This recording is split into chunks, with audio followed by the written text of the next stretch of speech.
I'm so happy you could join me in Frugal Willie Mae's kitchen today. Today I want to approach a serious subject, and that is survival self-defense.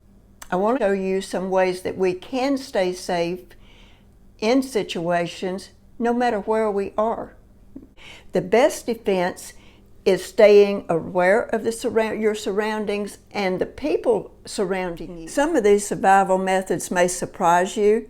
You may not have thought about those, but I'm going to go through and I'm going to list different ones, and it can be used anywhere. It's not necessarily at home or away from the house, but there are certain things that you might want to carry in your bag or your purse or on your person if you can do that. After you've tried to avoid any situation that might come up, I always check the exits in any place that I am in case I do need to escape. The number one thing that I would have on me if I don't have like a weapon to defend myself, a gun, you would have mace, you could have the pepper gel regular. They have cutesy things for us ladies, or they just have plain things for the men. A lot of men like the tactical pepper spray, and a lot of women had rather have the tactical spray. It's a little pricier than just the regular, but I think they all shoot about 10 feet in front of you, and that may disable someone enough to where you can get away. If you cannot avoid somebody and they're right on top of you, these are things you can put in your purse or bag. Plastic chopsticks, a ballpoint pen, screwdrivers, even a small hammer may be able to fight an attacker off. A knife, as long as you have time to grab it and you know right where it is in your purse or bag, pull it out and you're able to defend yourself if a person's not shooting at you. If they're shooting at you, you do want to definitely get away, or if they're shooting at anybody. Bystanders get shot oftentimes. Another method is a cane. If you take that, no matter where you are, when you're out and about, you would be able to fight an attacker off.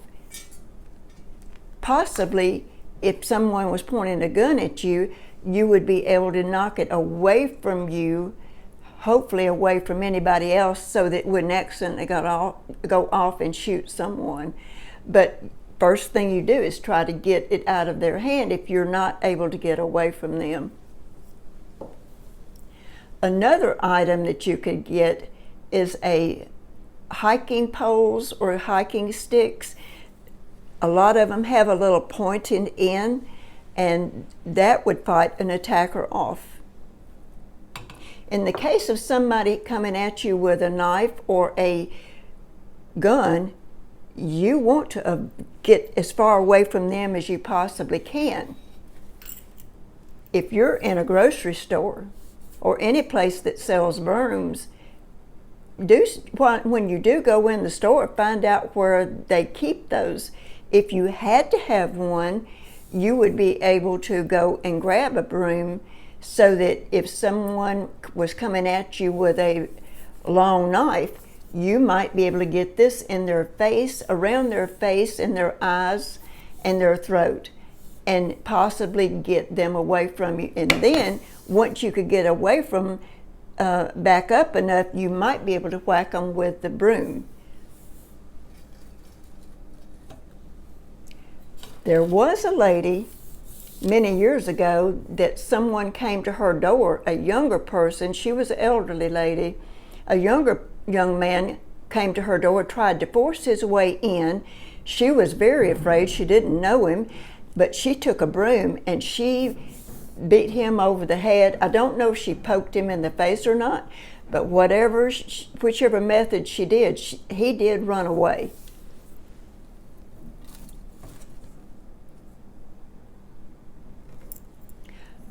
Another item that you would have be able to put in your bag or purse is a drop cord that has a heavy end where you plug in appliances.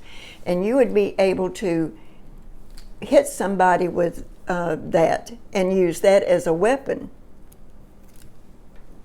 You also could just pull it out, have it tied up in a way you could just pull it out, and you could use it like a lasso, and or a whip, not a lasso, a whip. But you would be able to fight somebody off with that. Trust me, this thing is heavy.